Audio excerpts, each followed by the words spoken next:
তো এটা নিয়ে একটু আপনাকে ব্রিফ করা। আচ্ছা, বিসমিল্লাহির রহমানির রহিম। BGB sector Rajshahi sector commander হিসেবে আজকে আমরা রঘুনাথপুরে এসেছি। এখানকার চরাঞ্চলের সমস্ত মানুষ তারা অত্যন্ত মানবতার জীবনযাপন করে, তাদের জীবনযাত্রার মানে যদি আমরা কিছুটা সহায়তা করতে পারি সেই লক্ষ্যে এই প্রচণ্ড যে শীত সবার যে মানবতার জীবনযাপন তাদেরকে সহায়তা করতে আমরা আজকে শীত বস্ত্র বিতরণের জন্য এখানে আয়োজন করেছি।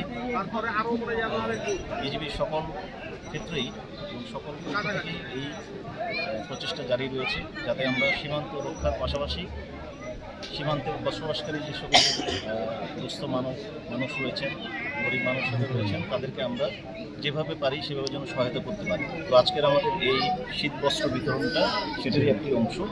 আমরা সীমান্তের মানুষদের সহায়তার জন্য এই শীত বস্ত্র বিতরণ বিভিন্ন জায়গায় এই ধরনের জারি রয়েছে এবং থাকবে। আপনাদের সকলকে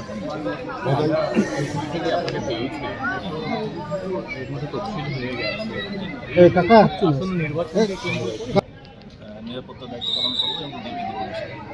আরেকটা বিষয়, সাম্প্রতিক সময় আমরা দেখলাম কি কভার করছে, তো এই অস্ত্রগুলো আসলে নির্বাচনে কোনো প্রভাব